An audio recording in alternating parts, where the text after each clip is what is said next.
होतारम रत्नधारम, ये मंत्र पाठ करना है। ये ऋग्वेद का मंत्र है, सामवेद का मंत्र है। अग्नि आया आ गया और बीच में हाउ आ गया। ये हाउ क्या है? उसको संगीत के स्वर से वीणा सप्ततंत्र वीणा से गाना पड़ता है, बहुत लंबा लाभ देना पड़ता है। तो हाउ जहाँ आएगा पाठ किया, इस पृथ्वी में जितने शक्तियां सबका नाम हाउ से हो जाता है। ये सामगान की स्वर होती है। जहाँ आई लहर आ गया तो वहां पर वायु में जितने गुण है 49 मरुत में जितने गुण है वो जितनी शक्ति है आई में आ गया। और सामगान की स्वर होती है। पृथ्वी हाउकार, वायु हाईकार, हाँ हुम्मा भी है, हुम्मा ओहो हाई, ओहो हाई जहाँ पर आएगा वहाँ विश्व देवा 33 देवता आ जाएंगे वहाँ पर। ओहो हाई जब लहर गा रहा है, गाने वाला गायक लहर में सामगान में ओहो हा इस प्रकार से लहर दे रहा है तो वहाँ 33 देवता खड़े हो जाते हैं। विश्व देवा ओहो हाई। अच्छा जहाँ पर आएगा चंद्रमा आ जाएगा, जहाँ आएगा आत्मा आ जाएगा, लहर जाएगा आदित्य आ जाएगा, सूर्य। ये सामगान की स्वर लिखी है। 13 प्रकार के सामगान के स्वर होते हैं आर्थ। तो इस प्रकार से हमारे भीतर जो खजाना, हीरे मोती माणी के जो खजाना, ज्ञान का खजाना वेद में भरा है, रिसर्च करने वाला कोई जा भी नहीं पा रहा है। तो ये मैं इसलिए विचारा कि ये यज्ञ का भाव, यज्ञ भाव पूर्ण रूप से आकार करता है। फिर विचार करी इधर विचार कर और तारपरे विष्णु अनुसंधान 40 सामगान विधि। सामगान 10 प्रकार के। महर्षि दयानंद ने जो लिखा है 3रा नंबर है। प्रथम सामगान कौन होता है? गायत्री साम। दूसरा सामगान रसंतर साम। तीसरा जो है वामदिव्य साम। ये 3रा नंबर है जो महर्षि दयानंद ने लिया। और चौथा जो है बृहत साम, 5वां भैरव साम, 6वां वैराज्य साम, 7वां शक्वरी साम, 8वां रेवती साम, 9वां यज्ञ साम, 10वां राजन साम। सब सामगान की विधि अलग है। कोई भी उसके भीतर खोज नहीं पा रहा। इतना ज्ञान का भंडार। संगीत शास्त्र जो है, संगीत सामगान का आरंभ हुआ है सामवेद से, और सामवेद का उपवेद जो है गांधर्व वेद। सामवेद का उपवेद गांधर्व मेघमल्लार गाते हैं, दीपक राग गाते हैं। उसका प्रभाव पड़ता है वायुमंडल में, ब्रह्मांड में उसका प्रभाव पड़ता है। तो एक सामगान गाने वाला गाएगा तो पूरा ब्रह्मांड में, पिंड में हलचल मच जाता है। हलचल में इतना बड़ा विषय है ये सामगान। और आजकल तो फिल्म भी कर दिखाते हैं सामगान से, उसका कोई लेन देन। आज समाज में भी जो प्रचारक आते हैं फिल्मी धुन भजन गाते हैं, उपदेश गाते हैं, सामगान कोई भी गाते नहीं बता पाया। तो ये रिसर्च की बात है, अनुसंधान की बात है, करते रहेगा। तो कम से कम यज्ञ का भाव तो आना चाहिए, ये मैंने सोचा और ये गीत बनाया। मेरा हर चीज जो है कुछ प्रयोजन से होता है। यज्ञ का पूरा भाव है। यज्ञ की उत्पत्ति कैसे हुई, यज्ञ का महत्व क्या है, प्रजापति जो यज्ञ के पालक है, प्रजापति परमात्मा, और हमारे जीवन का क्या संबंध है, यही भाव इस यज्ञ प्रार्थना में आया है। वैसे झंडा उत्तोलन करते ना, जय कि ओम ध्वज ओम जय, उसके बदले भी और एक बढ़िया गीत, 2 गीत बनाए हूँ उड़िया भाषा। झंडा उत्तोलन प्रांत उत्सव, इसका नाम ही उत्कल है। कला में उत्कृष्ट देश, उस कला में उत्कृष्ट उत्कल की गरिमा में तो और ऊपर उठा। इस प्रकार से मैंने सोचा छत्तीसगढ़ी में और किसी प्रांत में जो कला उत्कल में है वो कला वहाँ नहीं है। और यहाँ की भाषा परिमार्जित है और संस्कृत से 90% जुड़ा।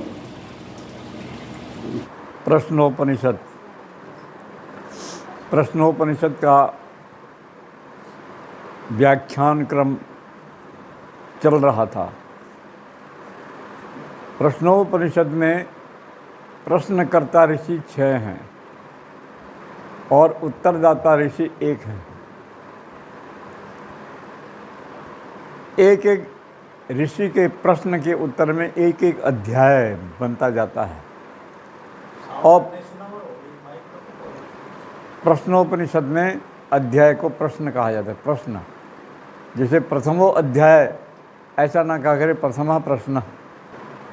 शौर्यायणी च गार्ग्य कौशल्य च आश्वलायन भार्गवो वैदर्भी कवंजित कात्यायन। ये 6 ऋषि अपना अपना प्रश्न करते हैं और सभी प्रश्न का समाधान महर्षि पिप्पलाद करते हैं। प्रश्नोपनिषद का प्रथम अध्याय अर्थात प्रथम प्रश्न, जिसमें प्रश्नकर्ता ऋषि थे कबंदी का अध्ययन, एक प्रश्न करते हैं कुतो हवा इमा प्रजा प्रजायंत इति।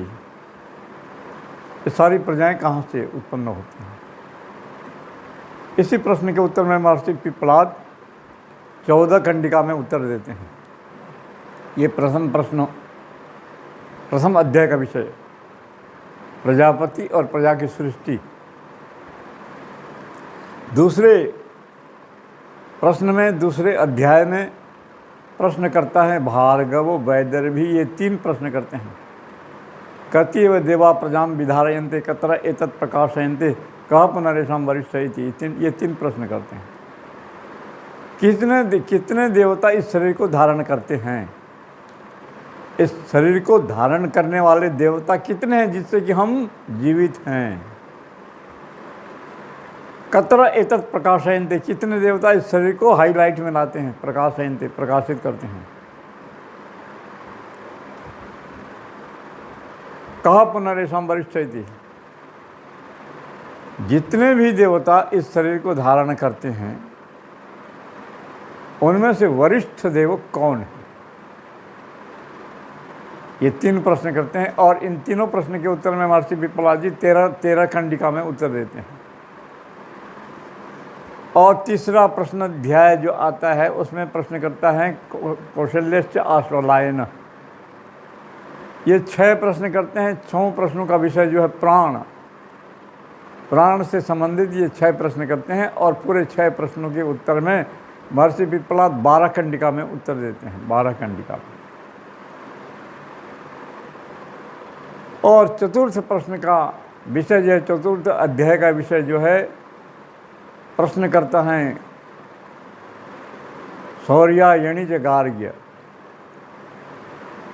गर्ग गोत्र उत्पन्न शौर्य के पुत्र शौर्यायणी ऋषि प्रश्न करता है। और ये 5 प्रश्न करते हैं और इनके प्रश्न का सब्जेक्ट विषय क्या है, जागृत, स्वप्न और सुषुप्ति। ये क्या चीज़ है और इनका हमारे शरीर के साथ क्या कनेक्शन है, क्या संबंध है और इनके संबंध से हमारे जीवन का कल्याण किस प्रकार से होता है। ये 5 प्रश्न किए हैं चतुर्थ प्रश्नाध्याय में। उसका भी 10 खंडिका में महर्षि पिप्पलाद ने उत्तर दे दिया है। और आज का जो विषय है प्रश्नोपनिषद का 5वां अध्याय, 5वां प्रश्न। और प्रश्नकर्ता ऋषि हैं सभ्यश्च सत्यकाम, शिवी का पुत्र सत्यकाम।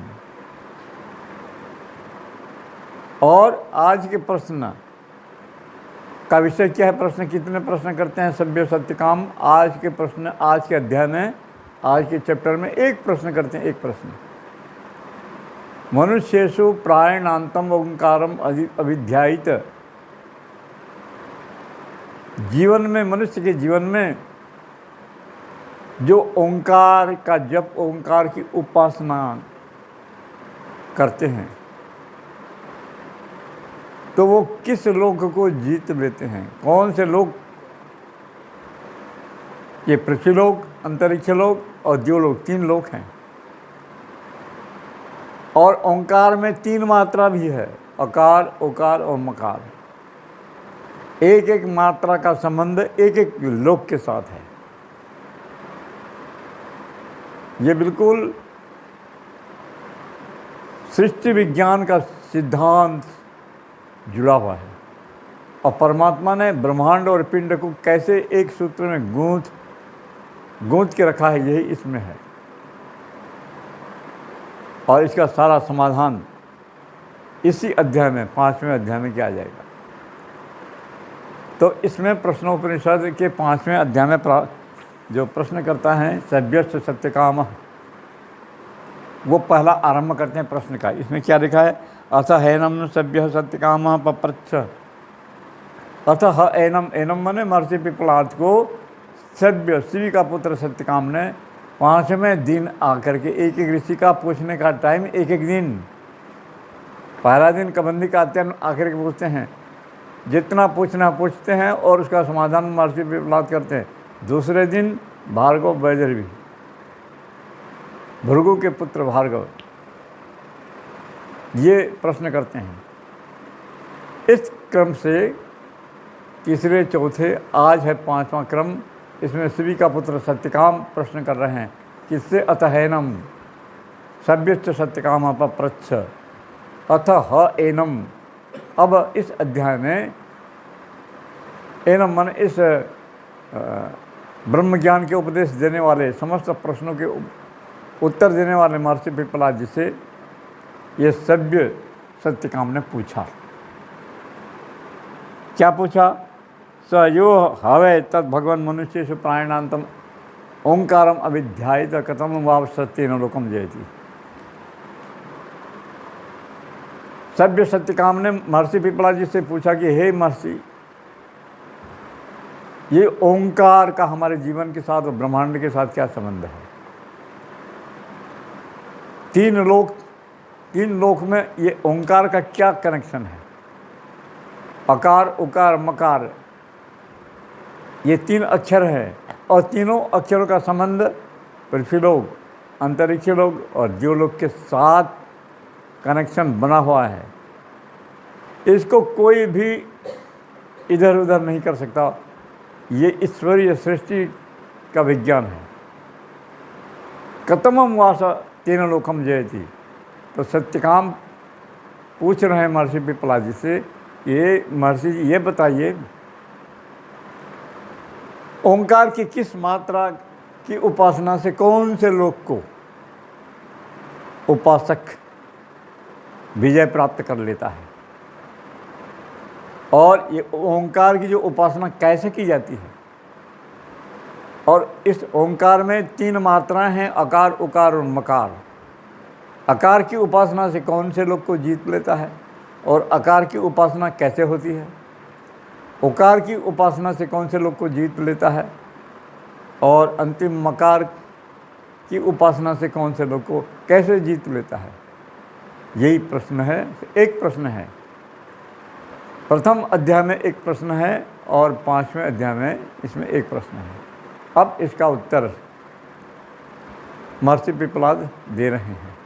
अरे ये जो कथा कहानी करते हैं ना, रामायण का प्रवचन करते हैं, अभी बता रहे थे, महाभारत का पुराण का प्रवचन करते हैं, ये ऐसे ऐसे विषय जो उपनिषद दर्शन का विषय है, अगर उनको पूछ लिया जाए तो उनका पसीना छूट जाएगा, एक भी उत्तर दे नहीं पाएंगे। वो तो लोगों को मनोरंजन करके पैसा लूट रहे हैं। एक वेद मंत्र की व्याख्या करके बताएं, एक उपनिषद के रहस्य को, ये जितने बड़े बड़े वक्ता है, चाहे राम भद्राचार्य, चाहे कोई भी हो, एक उपनिषद को पढ़ा के देखें, इनके वश की बात कुछ भी नहीं है। ये तपस्वी नहीं हैं, ये ढोंगी हैं, ये पाखंडी हैं, ये बाहर से अलग है, भीतर से अलग है, बहुरूपिया है। ये जो योगी होता है, जो तपस्वी होता है, जो ब्राह्मण होता है, वो अलग होता है। वो तो संसार के हानि लाभ मान अपान क्षुधा पिपासा कुछ भी परवाह नहीं करता, और जो करता है सम्मानात् ब्राह्मणो नित्यम उद्विजेत विषादिव अमृतस्यैव चाकांक्षित अवमानस्य सर्वदा, वही ब्राह्मण होता है। ब्राह्मण कौन होता है? ब्राह्मण निष्कारणो धर्मो षडंगो वेदो अध्ययनश्चेति प्रधानम च षट्संगेषु व्याकरण प्रधान चिकित्सो यत्न फलवान भवति। ब्राह्मण कोई जात नहीं है, ब्राह्मण निर्माण करना पड़ता है, निर्माण, और बहुत बड़ा निर्माण है। ये हवाई जहाज निर्माण कर लिया, मनुष्य हवाई जहाज तक भी पहुंच गया वैज्ञानिक निर्माण कार्य के द्वारा। अनेक कंप्यूटर मशीन यंत्र निर्माण कर लिया। ये जितने भी निर्माण है, सबसे कठिन निर्माण कौन सा है? ब्राह्मण बना के देखो। किसी को ब्राह्मण बनाना बहुत बहुत कठिन तपस्या की बात है। तो ये ब्राह्मण कौन होता है? गोपथ ब्राह्मण में एक कंडिका आती है, यज्ञ। यज्ञ का छोटा रूप क्या है? सबसे छोटी यूनिट यज्ञ को अग्निहोत्र, दैनिक अग्निहोत्र, ये छोटा रूप है।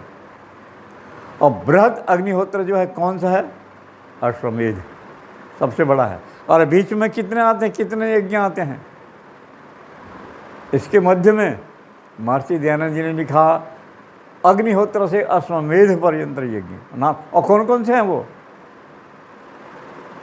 पहला है अग्न्याधेय, दूसरा पूर्णाहुति, तीसरा अग्निहोत्रम, चौथा दर्श पूर्णमास, अर्थात पूर्णमास और अमावस्या को जो दर्शष्टि पूर्णमास यज्ञ, ये चौथा है।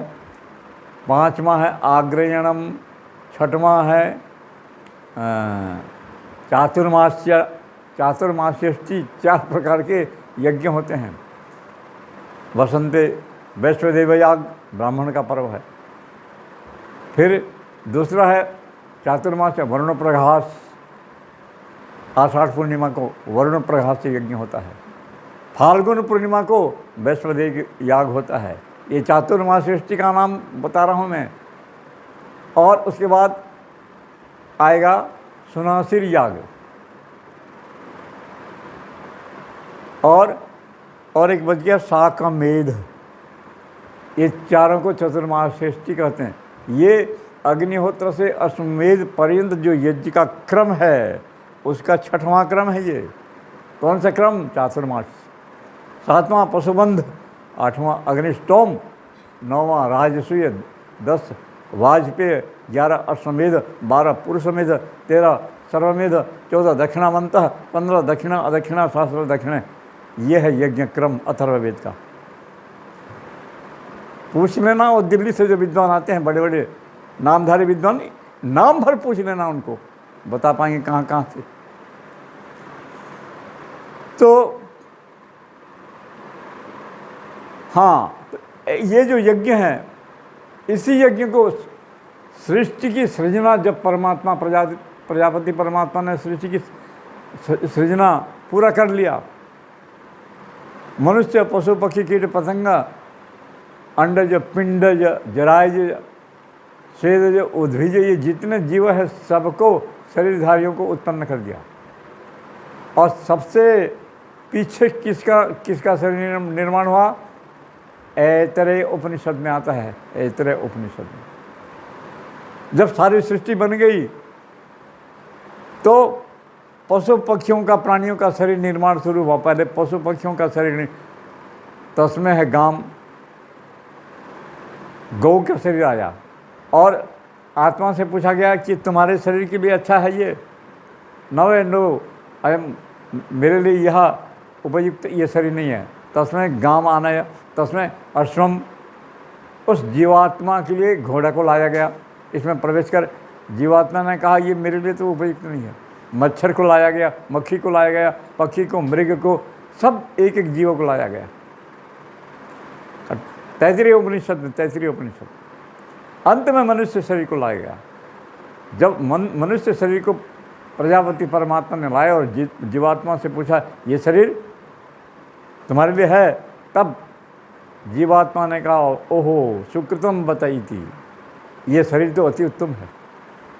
मानव का शरीर देखते ही जीवात्मा ने कहा ये देवपुरी है, ये ब्रह्मपुरी है। अष्टाचक्रानवद द्वारा देवानाम पूरा योद्धा तस्याम हिरण्मय कोश स्वर्गो ज्योतिषावृतः। ये खजाना, पिंड और ब्रह्मांड का खजाना, ये शरीर, मानव का शरीर, इसमें भगवान ने इतना खजाना भर दिया है, मनुष्य को पता ही नहीं लगता मरते दम तक। भगवान का क्या दोष? लोग कहते हैं कि भगवान ने मुझे ये ना दिया, मुझे वो नहीं दिया, मेरे पास कुछ नहीं है। तो भगवान कहते हैं पास रहता हूँ तेरे सदा में, अरे तू नहीं देख पाए तो मैं क्या करूँ?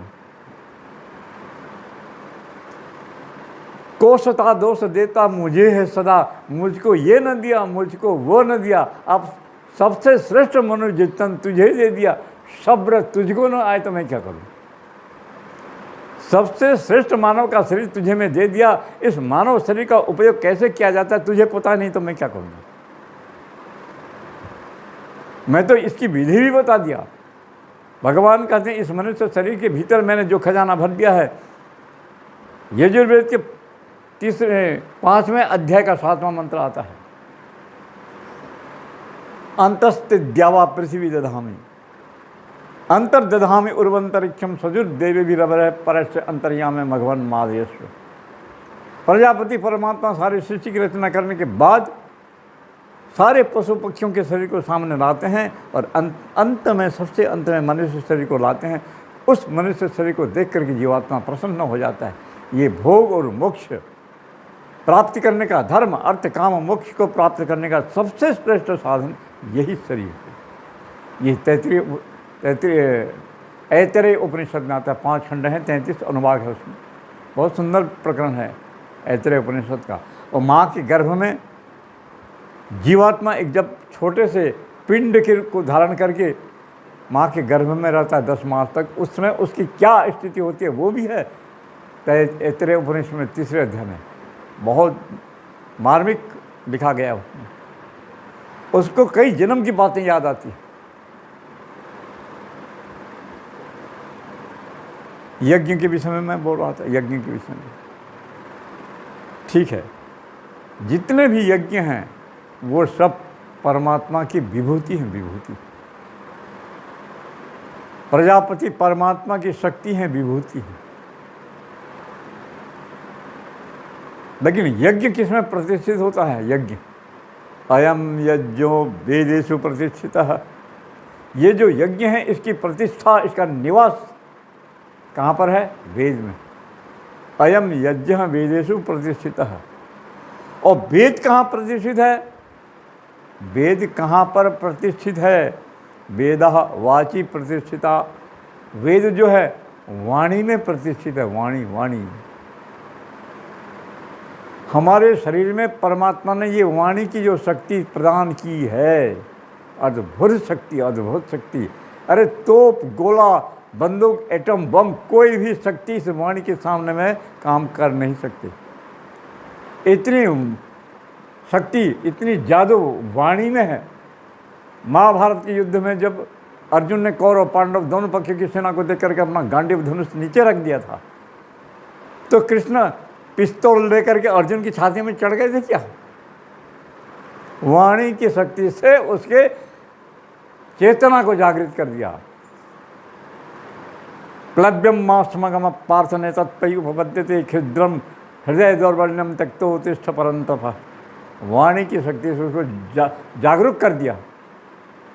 ये वाणी में इतनी बड़ी शक्ति है। तो वेदः वाची प्रतिष्ठिता। वेद किस में प्रतिष्ठित है? वेद की प्रतिष्ठा वाणी में है। और वाणी के कितने रूप होते हैं?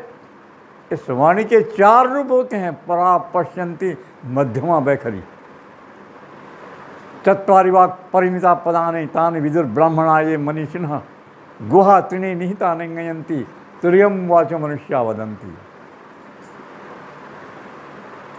मेरा ये प्रवचन कहाँ पर चल रहा था और ये वेदव्यास गुरुकुल के आचार्य डॉक्टर देवव्रत जी उस सभा में थे। इस प्रवचन को सुन करके उनका रोमांच हो गया। बोले कि ऐसा प्रवचन मैं सुना भी नहीं था। बोले अब ये प्रवचन तो पूरा भगवत दत्त रिसर्च स्कॉलर जैसे विद्वानों की कोटि में आता है।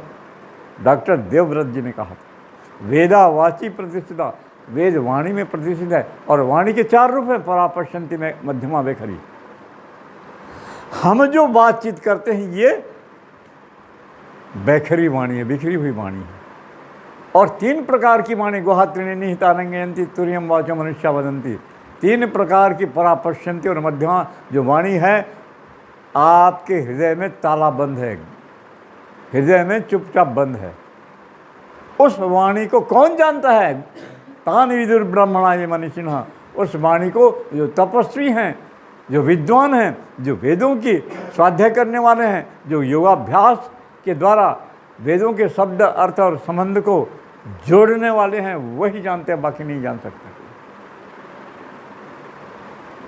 वही परा पश्यन्ति मध्यमा वैखरी। ये वाणी के 4 में से 3 रूप गोपनीय है, भीतर में है। वेदावाची प्रतिष्ठिता, तो वेद, ऋग्वेद, यजुर्वेद, सामवेद, अथर्ववेद ये वाणी में प्रतिष्ठित है। वाणी। तो आपकी वाणी को आपको कैसा बनाना है? ये वाणी अमूल्य संपदा है, इसका भूल से भी गलत उपयोग, म्लेच्छ भाषा के रूप में इसका उपयोग नहीं किया जाता। म्लेच्छो हवे यद अपशब्दः, महर्षि पतंजलि ने महाभाष्य व्याकरण में लिखा है, दुष्टः शब्दः स्वरतो वर्णतो वा मिथ्या प्रयुक्त न तमर्थमाह, सवाग वज्रो यजमानम हिनस्ति यथेन्द्र शत्रु स्वरतो पराधात। जो ऋत्विक होते हैं, यज्ञ में ऋत्विक होते हैं, होता अध्वर्यु उद्गाता ब्रह्मा, 4 ऋत्विक होते हैं। यो वा इमाम पदसो स्वरसो अक्षरश्च वाचम विदधाति स आर्ति जिनो भवति। Who is the like for ऋत्विक। यज्ञ में, वेदी में बैठने की अधिकारी कौन होता है? आजकल यज्ञ होते हैं आर्य समाजों में, कई जगह होते हैं, वो पेपर में छाप देते हैं यज्ञ के ब्रह्मा, ये हो गया। अरे मूर्ख कहीं का, यज्ञ का ब्रह्मा अकेला नहीं होता। जब अध्वर्यु नहीं है तो ब्रह्मा बन नहीं सकता, क्योंकि ब्रह्मा को दीक्षा देने वाला अध्वर्यु होता है। अध्वर्यु ब्रह्मा को दीक्षित करता है, पहले यजमान दंपति पति पत्नी को दीक्षा देता है अध्वर्यु, उसके बाद ब्रह्मा को दीक्षा देता है, तब ब्रह्मा अपने आसन पर बैठता है। और ये मूर्ख लोग जो है आर्य समाज में जो है तथाकथित विद्वान, ये ब्रह्मा का नाम छाप देते हैं। तुम्हारे गाड़ी में, कार में जब हम जाते हैं, या घोड़े में बैठ करके जो जाता है, 3 चक्का पंचर हो गया, या घोड़े की 3 टांग टूट गई, एक टांग में दौड़ेगा, एक चक्का में गाड़ी दौड़ेगा? कभी नहीं होता। इसलिए यज्ञ के भी 4 पाद होते हैं, इस यज्ञ के 4 पाद होते हैं। अतः अस्य प्रजापतिर्यज्ञ चतुर्षु लोकेषु चतुर्षु देवेषु चतुर्षु वेदेषु चतुष्पात यज्ञ प्रतिष्ठति। ये यज्ञ के 4 पाद होते हैं। वो 4 पाद में से होता, अध्वर्यु, उद्गाता, ब्रह्म, ये 4 पाद हैं। तो इस यज्ञ में, यज्ञ की प्रतिष्ठा वाणी में है, और वाणी को, वेदमयी वाणी हमको बनाना है। हम अपनी वाणी को कैसे बनाएंगे? यजुर्वेद के 36 अध्याय का पहला नंबर मंत्र क्या कहता है? ऋचम वाचम प्रपद्ये मनो यजुः प्रपद्ये साम प्राणम प्रपद्ये वागोजा सहजो मयि प्राणापानो ऋचम वाचम प्रपद्ये। हे परमात्मा, मेरी वाणी को मैं ऋग्वेदमयी वाणी बना दूं। मेरी वाणी को मैं अपनी तप से, अपनी साधना से ऋग्वेदमयी वाणी बना दूं। ऋचम वाचम प्रपद्ये और मनो यजुः प्रपद्ये, और मैं मेरे मन को, मन में हम अपने ढंग से कई प्रकार की बातें सोचते रहते हैं। कोई नहीं जानता, आप जानते हैं। जिसके मन में जो सोच रहा है वही जानेगा, चाहे वो बुरा सोच रहा है या भला सोच रहा है, वो अलग बात है। किंतु वेद मंत्र कहता है तुम अपने मन को यजुर्वेद के साथ जोड़ दो। मनो यजुः प्रपद्ये, तुम्हारा मन संकल्प करे तो यजुर्वेद के आईने से, यजुर्वेद के चश्मा से देखे। तुम्हारे मन का संबंध हर हमेशा यजुर्वेद के साथ रहे, और वाणी का संबंध ऋग्वेद का सा है। और साम प्राणम प्रपद्ये, और तुम्हारे प्राण का संबंध साम वेद के साथ हर हमेशा रहे। तुम्हारा जीवन कल्याण हो जाएगा। और ये साधना कोई नहीं करते। जो वेद शास्त्रों का विद्वान हैं, पढ़े लिखे हैं और साधना में तत्पर हैं, वही करते हैं, और वही उसको जानते हैं, वही जीवन का कल्याण करते हैं। ये संसार एक तपोभूमि है। हम यहाँ पर एग्ज़ाम देने आए हैं, परीक्षा देने आए हैं, घूमने नहीं आए हैं, या सैर सपाटा करना नहीं है। भगवान ने हमको इस एग्ज़ाम में भेज दिया है, हमको पेपर बनाना है, उसके बाद फिर जाना है। रिजल्ट क्या निकलेगा तो उसके हाथ में। हम पेपर क्या लिखते हैं ये हमारे हाथ में है, अच्छा या बुरा। तो अयम जो वेदेषु प्रतिष्ठिता, वेदावाची प्रतिष्ठिता, वाक वाणी की प्रतिष्ठा फिर कहाँ है? वाणी कहाँ पर उसका आधार है?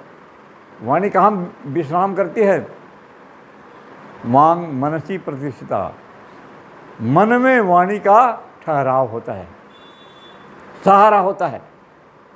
वाणी को सहारा देने वाला मन है, वांग मनसी प्रतिष्ठा। और मन की प्रतिष्ठा फिर कहाँ है? मन की प्रतिष्ठा कहाँ पर है?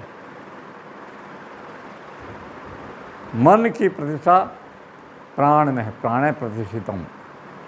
प्राण में मन की प्रतिष्ठा है। और प्राण की प्रतिष्ठा कहाँ पर है? अन्य प्रतिष्ठिता। प्राण तब तक जीवित है जब उसको शरीर को अन्न दिया जाता है। अन्न के द्वारा प्राण जीवित रहता है, तो अन्न में प्राण प्रतिष्ठित है। और अन्न कहाँ पर प्रतिष्ठित है? अन्नम भूमो प्रतिष्ठितम। इस धरती माता में अन्न प्रतिष्ठित है। अन्न को उत्पादन कौन करती है? धरती माता उत्पादन करती है, भूमो प्रतिष्ठितम। फिर भूमि कहाँ पर प्रतिष्ठित है? भूमि अपसु प्रतिष्ठिता, जल में भूमि प्रतिष्ठित है। इसलिए पृथ्वी का नाम रसा है। रस, अनेक प्रकार के रस। ये भगवान की विचित्र रचना है कि रस तो मूल 6 होते हैं, इसलिए इस पृथ्वी को रसा कहा जाता है, रसा। परंतु एक एक रस के हजार भेद हो जाते हैं।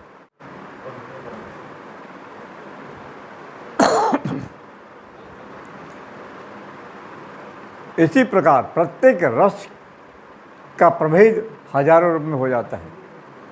तो ये पृथ्वी जो रसा कहलाते हैं, ये पृथ्वी कहाँ पर प्रतिष्ठित है? अपसु प्रतिष्ठिता, जल में प्रतिष्ठित है। जल कहाँ प्रतिष्ठित है? जल कहाँ पर प्रतिष्ठित है? अग्नौ प्रतिष्ठिता, आपः अग्नौ प्रतिष्ठिता। अग्नि में जल प्रतिष्ठित है, क्योंकि अग्नि से जल की उत्पत्ति हुई है, अग्निरापः। फिर अग्नि कहाँ पर प्रतिष्ठित है? अग्नि वायु प्रतिष्ठित है। वायु से अग्नि की उत्पत्ति हुई है। साइंस है, साइंस। ये पौराणिकों का तथाकथित तोता मैना की कहानी नहीं है, ये वेद का साइंस है। और अग्नि की प्रतिष्ठा कहाँ पर है? वायु में। वायु की प्रतिष्ठा कहाँ पर है? आकाश में, क्योंकि आकाश से वायु की उत्पत्ति होती है। ये जो पृथ्वी जब प्रलय अवस्था में आ जाती है, जल प्रलय हो जाता है। जिस प्रलय में जल का प्रलय हो जाता है, 4 बचे रहते हैं। कौन कौन से? आकाश, वायु और अग्नि और जल। 4 बचे रहते हैं, पृथ्वी का प्रलय हो जाता है। तो उसके बाद, प्रलय के बाद जो सृष्टि उत्पन्न होती है, अग्नि क्रम से होती है, जल क्रम से होती है। जल से पृथ्वी की उत्पत्ति होती है। और जिस प्रलय में पृथ्वी का प्रलय हो गया, जल का भी प्रलय हो गया, अग्नि, वायु और आकाश बचे हैं। उस प्रलय के बाद जो सृष्टि होती है, अग्नि क्रम से शुरू होती है। अग्नि से जल बनेगा, जल से पृथ्वी बनेगी। और जिस प्रलय में, ये खंड प्रलय है, खंड प्रलय, जिस प्रलय में पृथ्वी का प्रलय हो गया और फिर जल का प्रलय हो गया, अग्नि का भी प्रलय हो गया, वायु और आकाश 2 बचे हैं। तो उस प्रलय के बाद जो सृष्टि उत्पन्न होती है, वायु से शुरू होती है। वायु से अग्नि बनेगी, अग्नि से जल, जल से पृथ्वी, ये क्रम बनेगा। और जिस प्रलय में पृथ्वी का प्रलय हो जाए, जल का प्रलय हो जाते, अग्नि का भी, वायु का, आकाश बचा रहता है। तो उस प्रलय के बाद जो सृष्टि होगी, आकाश क्रम से सृष्टि होगी, अर्थात आकाश से वायु बनेगा, वायु से अग्नि, अग्नि से जल, जल से पृथ्वी बनेगा। ये क्रम है। इस क्रम को कोई संसार का कोई तोड़ नहीं सकता। अच्छा, जिस प्रलय में ये पृथ्वी का प्रलय हो गया, जल का प्रलय हो गया, अग्नि का, वायु का, आकाश का, सब का प्रलय हो गया, इस प्रलय को कहते हैं महाप्रलय। इसका नाम महाप्रलय है। तो महाप्रलय में आकाश भी नहीं बचा, आकाश भी नहीं बचा। तो इस महाप्रलय के बाद जो सृष्टि होती है, किस क्रम से सृष्टि होगी बताओ? क्योंकि आकाश तो है नहीं, खत्म हो गया। तो उस क्रम में परमात्मा को स्वयं हस्तक्षेप करना पड़ता है। जब महाप्रलय नहीं होता तो ये जो भूत पंचभूत में से कोई परमात्मा की प्रेरणा से यहीं से अपने आप शुरू हो जाती है। परमात्मा की प्रेरणा काम करती है जब पांचों भूत, पंच महाभूत, पांचों का प्रलय हो जाता है, तब कमान संभालता है ब्रह्म परमात्मा, खुद अपने से सृष्टि करता है। ये तैत्तिरीय उपनिषद के प्रथम शिक्षावल्ली का प्रथम अनुवाद है। तस्माद ब्रह्मानंद वल्ली का प्रथम अनुवाद। तस्माद वा एतस्मात् आत्मनः आकाशः सम्भूतः आकाशात् वायु। ये तो वायु की प्रतिष्ठा कहाँ पर है? आकाश में। तो आकाश की प्रतिष्ठा फिर कहाँ पर है? परब्रह्म परमात्मा में। गोपद ब्राह्मण में आता है ये। आकाश कहाँ पर प्रतिष्ठित है? परब्रह्म परमात्मा में। अब यहाँ पर एक प्रश्न होता है, जो जटिल प्रश्न है, परब्रह्म परमात्मा कहाँ प्रतिष्ठित है बताओ। ये गोपद ब्राह्मण में प्रश्न आया।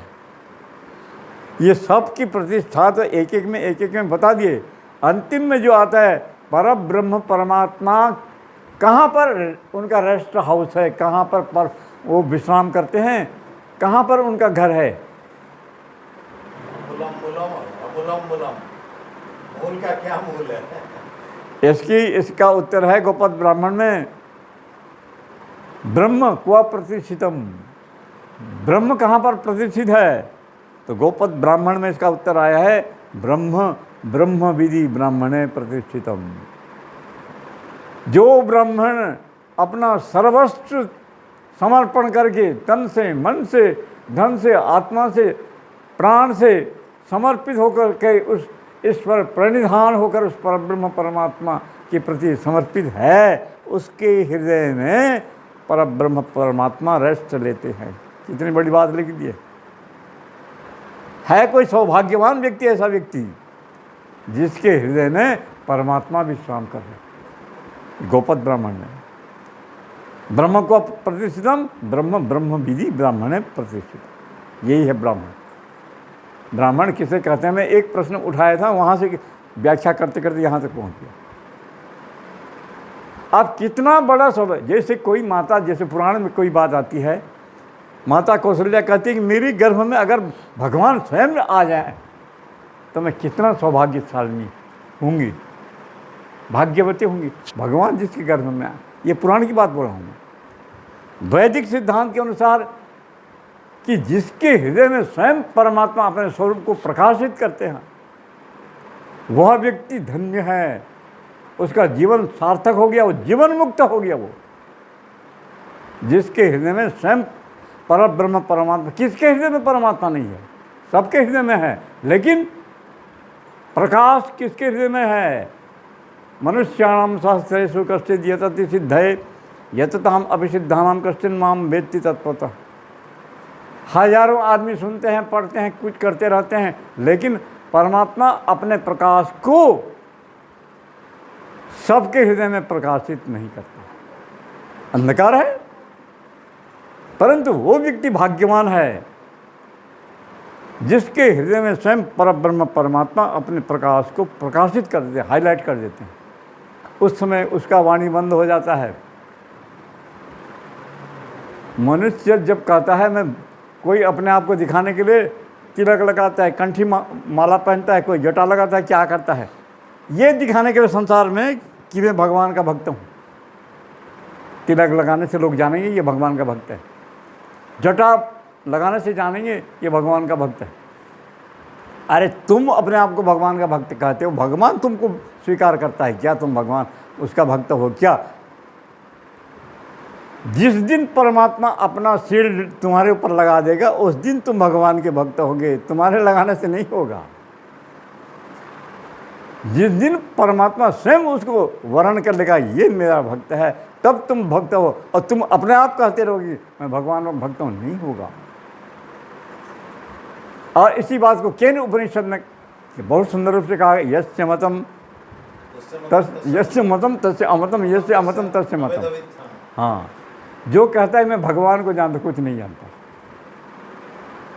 और जो कहता है कि मैं भगवान को तो समझ नहीं पा रहा हूँ, वो जान रहा है। जो भगवान की अनुभूति कर रहा है वो कुछ नहीं बोलेगा। और जो नहीं कह रहे बोलेगा तो भगवान को जानना, वो भगवान का ABCD सब जान दिया, ABCD कुछ भी नहीं जाना। यही बात उपनिषद में, केन उपनिषद में कही गई है। जो साधक हैं, जो तपस्वी हैं, वो तो भगवान के आनंद में मग्न रहते हैं। न शक्यते वर्णयितुम गिरा तदा स्वयं तदंतःकरणेन गृह्यते। भगवान की महिमा को ये वाणी वर्णन नहीं कर सकती। वो तो भगवान की महिमा को जो स्वयं अपने अंतःकरण में अनुभव करेगा। तो ये गोपद ब्राह्मण में जो आया था, ये इसी बात का प्रभाव मेरे मस्तिष्क पर बहुत पड़ा है कि परब्रह्म परमात्मा ब्रह्म ब्रह्मविदि ब्राह्मणे प्रतिष्ठितम। जो ब्रह्मविद है, जो वेदों की रक्षा करता है, जो वेदों का स्वाध्याय करता है, जो वेदों के प्रति समर्पित है, उसके हृदय में ब्रह्म परमात्मा ब्रह्म वो अपने लाइट को, प्रकाश को प्रकाशित कर देता है। तो यही जो हमारे उपनिषद का विषय था आज का।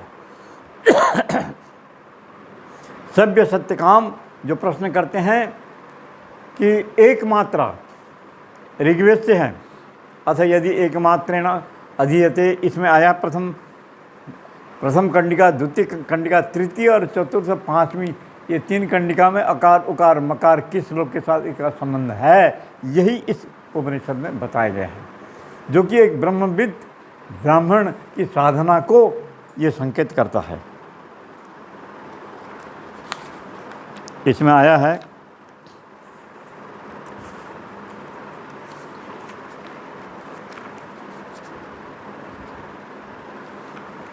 स यदि एकमात्रम, ये पहली मात्रा का है। तीसरा से आएगा, तीसरी कंडिका से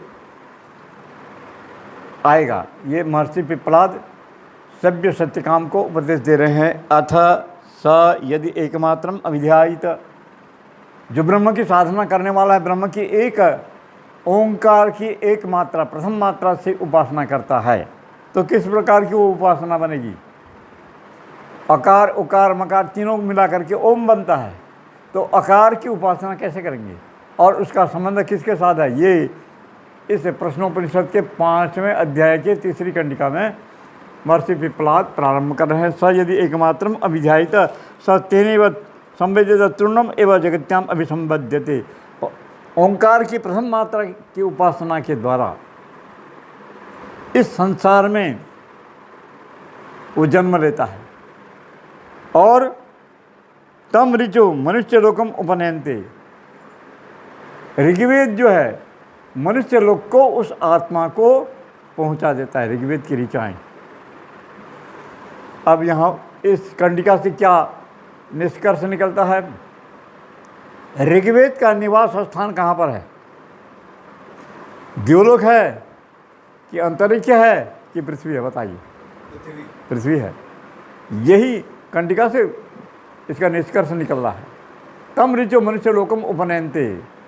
जो मनुष्य, यदि आप इस धरती पर हैं और धरती में हमारा संबंध है, तो आपका संबंध ऋग्वेद के साथ है, धरती का संबंध ऋग्वेद के साथ है। और ऋचाम माने पृथ्वी हवे ऋचाम आयतनम, ये पृथ्वी जो है ऋग्वेद की निवास का स्थान है। ये ओंकार की प्रथम मात्रा की उपासना है। तो उससे क्या होगा? तम ऋचो मनुष्य लोकम उपनयनते स तत्र तपसा ब्रह्मचर्य श्रद्धा संपूर्ण महिमानो अनुभवती। जो इस धरती में जन्म हुआ है वो तप करता है, इस धरती में जन्म होकर तप करता है, धर्म का पालन करता है, कठोर से कठोर कष्ट को भी सहन करके जो मनुष्य धर्म की रक्षा करता है वो ऋग्वेद का पालन कर रहा है। वो धरती माता में जन्म लेने का धर्म को पालन कर रहा है, उसको ऋग्वेद की ऋचाएँ और ओंकार की प्रथम मात्रा की वो उपासना कर रहा है और उसकी रक्षा कर रहे हैं परमात्मा की ये शक्तियाँ। कौन सी? धर्म एव हतो हंति धर्मो रक्षति रक्षिता। जो कठिन से कठिन परिस्थिति में भी धर्म को नहीं छोड़ता, उसकी रक्षा धर्म ही करता है, कठिन से कठिन विपत्ति में। यही रामायण का सार है, यही महाभारत का सार है। हम रामायण और महाभारत और अनेक प्राचीन इतिहास को पढ़ते हैं, उसमें हमें क्या ज्ञान मिलता है? ऐसी परिस्थितियां भी जीवन में आती हैं। मर्यादा पुरुषोत्तम श्री राम सार्वभौम चक्रवर्ती सम्राट थे, सारी पृथ्वी के चक्रवर्ती सम्राट थे, परंतु उनके जीवन में जितनी विपत्ति आई है आजकल के किसी भी इंसान के जीवन में उतनी विपत्ति नहीं आई होगी। ऐसे मामूली नहीं थे वो लोग। आजकल कहते हैं कि हम राम राज्य बना देंगे। अरे एक दिन वनवास का जीवन यापन करके देखो, तुम क्या राम राज्य बनाओगे? वो तो 14 वर्ष तक वनवास जीवन यापन किए थे, कभी भी धर्म को छोड़ा नहीं राम ने। इतनी कठिन परिस्थिति में भी, इतनी कठिन विपत्ति में भी राम ने, लक्ष्मण ने, सीता ने कभी भी धर्म का परित्याग नहीं किया। यह है ओंकार की प्रथम मात्रा की उपासना जो धरती में जन्म ग्रहण किया है, वो उसके साथ ऋग्वेद की ऋचाएँ हैं। तम ऋचो मनुष्य लोकम उपनयनते, और ऋग्वेद की ऋचाओं को धारण करके धर्म का पालन करता है। कैसे? इसी उपनिषद में लिखा है, श्रद्धया ब्रह्मचर्य तपसा, श्रद्धा से, ब्रह्मचर्य से, तप से धर्म का पालन करता है तो उसकी रक्षा वेद भगवान करते हैं, उसकी रक्षा धर्म करता है। ये ओंकार की प्रथम मात्रा की उपासना है। जब राम लक्ष्मण सीता वनवास चले गए, भरत चतुरंगिणी सेना लेकर के जब राम को मनाने जा रहे हैं और चक्रवर्ती साम्राज्य की अभिषेक राज तिलक की सामग्री लेके गए हैं और वहाँ राम को मना रहे हैं। गुरु वशिष्ठ हैं, तीनों राजमाताएं गई थी, अयोध्या के पूर्व नारी, वेद पाठी ब्राह्मण, अरे कई हजार चतुरंगिणी सेना लेकर गए थे और राम को निवेदन किए, समझाए कि तुम्हारा राज तिलक होगा और आप स्वीकार करो, इसलिए हम आपके पास मनाने आए हैं। और गुरु वशिष्ठ ने कहा, राम तुम रघुवंश की मर्यादा का पालन करो, रक्षा करो। राम ने कहा, मैं रक्षा तो कर रहा हूँ, रघुवंश की मर्यादा का पालन तो मैं कर रहा हूँ, और क्या करूँ? नहीं, राज तिलक धारण करके तुम राजा बन जाओ। राम ने कहा, ये रघुवंश की मर्यादा ये थोड़ी है, रघुवंश की मर्यादा धर्म की रक्षा करना, ये जो मैं धर्म की रक्षा करने में निकल पड़ा हूँ, ये तो मैं पालन कर रहा हूँ। अनेक प्रकार से समझाए बुझाए, किंतु रामो द्विर्ना विभाषते, राम एक बात बोल दिया तो दूसरी बात उसको पलटना नहीं जानता। आखिर भरत ने कहा राम को, मैं तो राज सिंहासन पर कभी बैठूंगा नहीं, आप अपने चरण पादुका को दे दीजिए, उसी को राज सिंहासन में मैं रखूंगा और मैं उसका प्रतिनिधि बन करके, आप तो धरती में सोते हैं, शयन करते हैं, मैं धरती खोद करके और नीचे शयन करूंगा। मही खनी कुश साथरी समाधि, भरत धरती को खोद करके कुश बिछा करके उसके नीचे सोते। तो मर्यादा पुरुषोत्तम श्री रामचंद्र ने अपना चरण पादुका दे दिया, भरत चरण पादुका को सिर में धारण की। फिर अनुमति मांगे अयोध्या जाने के लिए, अनुमति दे दिए। भरत अयोध्या जाने से पहले राम जी को प्रणाम किया, आशीर्वाद मांगे, राम ने आशीर्वाद दे दिया। भरत फिर सीता को आशीर्वाद मांगने जाते हैं, आशीर्वाद, सीता को प्रणाम करते हैं, सीता जी के पैर में सिर रख करके दंड प्रणाम कर रहे हैं। सीता आशीर्वाद नहीं दे रहे। राम ने कहा, सीता आशीर्वाद दे दो, भरत प्रणाम कर रहा है, सीता आशीर्वाद नहीं देती। अरे कुछ तो बोलो, राम ने कहा सीता को, तो सीता ने कहा, मैं धन्य हो गई। अरे ये कोई आशीर्वाद है, मैं धन्य हो गई? तू कह क्या धन्य हो गई? ये प्रणाम कर रहा है, इसको आशीर्वाद देके उठाओ। सीता कही, मैं धन्य हो गई, मैं क्या आशीर्वाद दूंगी? कारण क्या है इसका, ये तो बताओ। राम ने पूछा तो सीता ने कहा, भरत का सिर मेरे चरण पर रख करके मुझे प्रणाम कर रहा है, और भरत का सिर जो मेरे चरण में प्रणिपात होकर के प्रणाम कर रहा है, वो सिर कोई मामूली सिर नहीं। जिसने 14 वर्ष तक राज सिंहासन को जो सिर ठुकरा दिया, ये वो सिर है। और 14 वर्ष तक जो प्रभु श्री राम की चरण पादुका को अपने सिर में धारण कर लिया, ये वो सिर है। वो सिर जब मेरे चरण में लगता तो मैं धन्य हूँ।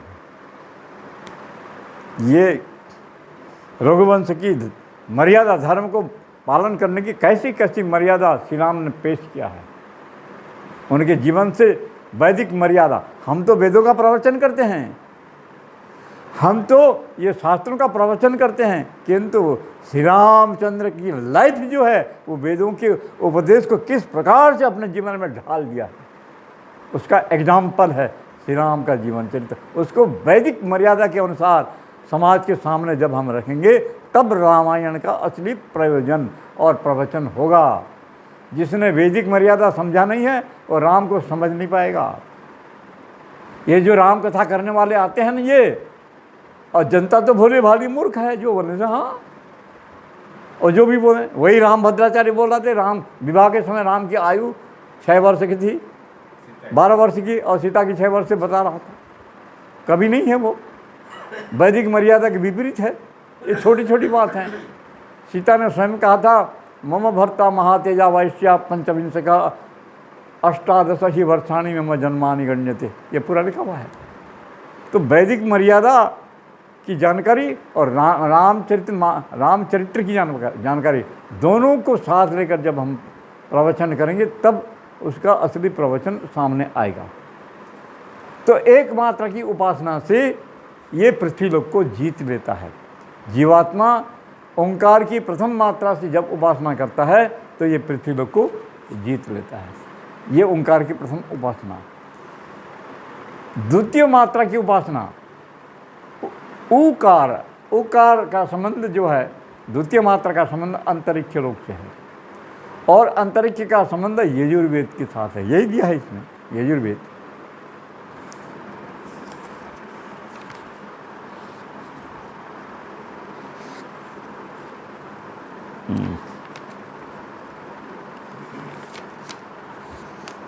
इसमें दिया है, अथ यदि द्विमात्रेण मनसि संपद्यते सो अंतरिक्षम यजुर्भि रुण्यते सोमलोकम स सोमलोके विभूतिम अनुभूय पुनरावर्तते। ये है, मनुष्य जब ओंकार की दूसरी मात्रा से, उकार से उपासना करना चाहता है, अथ यदि द्विमात्रेण मनसि संपद्यते, मन का संबंध यजुर्वेद के साथ है। मनो यजु प्रपद्य, और यजुर्वेद का जो स्थान है, संबंध है, अंतरिक्ष है। ऋग्वेद का संबंध पृथ्वी लोक है, यजुर्वेद का संबंध अंतरिक्ष लोक है। मन का संबंध अंतरिक्ष लोक है, और वाणी का संबंध ऋग्वेद के साथ है, और ऋग्वेद का संबंध पृथ्वी के साथ है। मन का संबंध यजुर्वेद के साथ है, यजुर्वेद का संबंध अंतरिक्ष के साथ है। इसका संबंध है, परस्पर संबंध है। जो मन के द्वारा, यजुर्वेद के द्वारा और अंतरिक्ष के द्वारा उपासना करता है, तो ओंकार के द्वितीय मात्रा की उपासना है। उससे वो अंतरिक्ष लोक को जीत लेता है। अंतरिक्ष लोक में जितनी विद्या हैं, जितना गुण है, सबको प्राप्त कर लेता है। और तीसरी मात्रा, अथ यदि त्रिमात्रेण, ये आएगा, यह पुनरितम त्रिमात्रेण ओमिति एतेन अक्षरेण परम पुरुषम अध्यायत स तेजस्वी सूर्य संपन्न। तीसरी मात्रा, ओंकार की तीसरी मात्रा जो है म, और ये मकार जो है दिवलोक के साथ, माने सूर्यमंडल के साथ इसका संबंध है। और तेजोमय लोक, सूर्यमंडल लोक, ये है ऊपर में, सबसे ऊपर जो है दिवलोक, जहाँ नक्षत्र मंडल कहते हैं, वहाँ पर उसका संबंध है। और स सामभिरुण्यते ब्रह्मलोकम, दिव्य का संबंध किसके साथ है? सामवेद के साथ है। इसमें आएगा सामवेद का नाम भी आएगा। तेजस्वी सूर्य संपन्न यथा पादोदरस त्वचा विनिर्मुच्यता, जैसे सांप अपने केंचुली को छोड़ देता है, उसी प्रकार से ये मनुष्य का कायाकल्प हो जाता है। जब तीनों मात्राओं के द्वारा उपासना कर लेता है, अकार से, उकार से, मकार से, तो उसके कई जन्म जन्मांतर के कुसंस्कार समाप्त हो जाते हैं, और एक बिल्कुल चमकता हुआ ब्रह्म तेज से दैदीप्य उसकी ज्ञान शक्ति संपन्न हो जाता है। और उसका कायाकल्प हो जाता है। वो मनसा वाचा कर्मणा दिव्य तेज से विभूषित हो जाता है।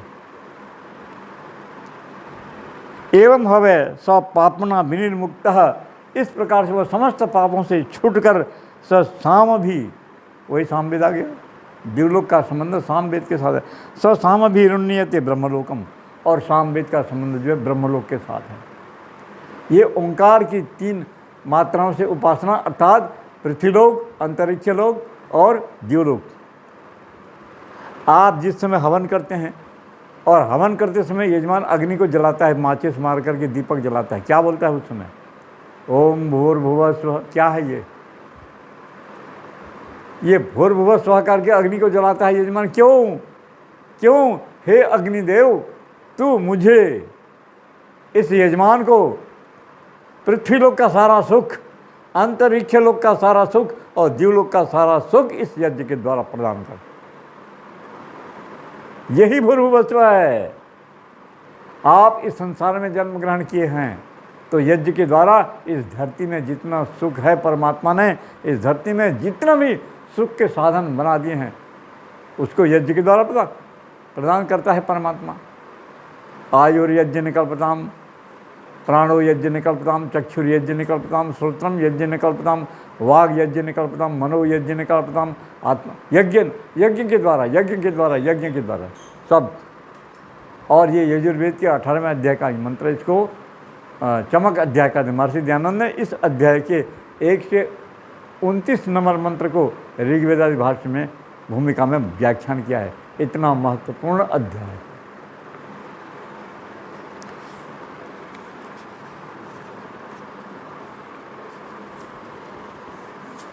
इस प्रकार से ये इसमें दिया गया है। आगे ऋग्भिरेतम, वही दिया है, ऋग्भिरेतम। एतम माने इस भूमि, ऋग्वेद के द्वारा ओंकार की प्रथम मात्रा की उपासना के द्वारा इस धरती के लोक को जीतो। इस धरती को, भूमि को, इस भूमि को भगवान ने किसके लिए दिया है? ऋग्वेद में एक मंत्र आता है, ऋग्वेद में, यो विश्वस्य जगतः प्राणतस्पति यो ब्रह्मणे प्रथमो गा अविंदन इंद्रो युदस्यु अधरा अवाचरण मरुत्तंतम सख्याय हवामहि। ऋग्वेद का मंत्र है। अनंत ऐश्वर्यवान परमात्मा ने इस धरती को निर्माण करके, इस भूमि को निर्माण करके, पृथ्वी का नाम गौ, इस पृथ्वी को गौ भी कहते हैं। गौ माने पृथ्वी, गौ माने वाणी, गौ माने गौ माता, गौ माने इंद्रिय, गौ माने अन्न, ये सबको गौ कहते हैं। इस गौ को आदि सृष्टि में परमात्मा किसके लिए दिया? गौ किसके लिए दिया? ब्राह्मण के लिए गौ। जो तप से वेद का अध्ययन करता है रात दिन और वेद के द्वारा संसार का कल्याण करता है, उस ब्राह्मण के लिए ये पृथ्वी को दान किया। और जो आर्य होते उस आर्य के लिए इस धरती को परमात्मा ने दिया है। अयम भूमिम इमं भूमिम अददाम आर्याय, ऋग्वेद का मंत्र।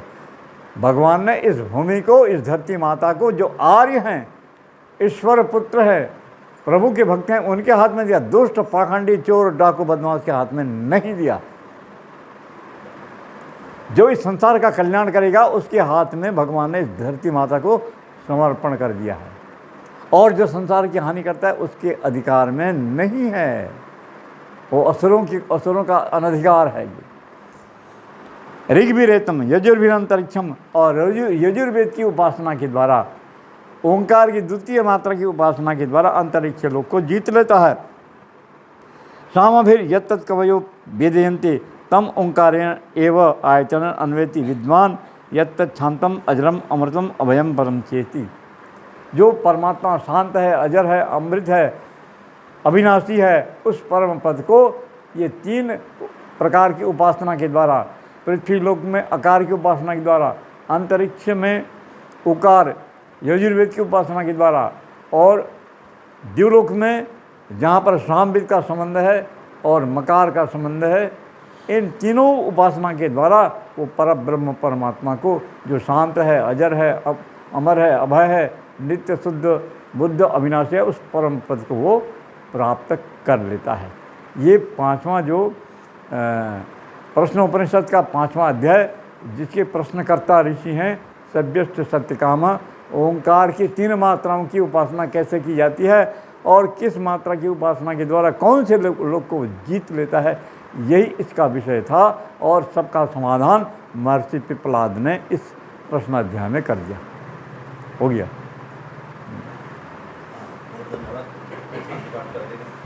हाँ,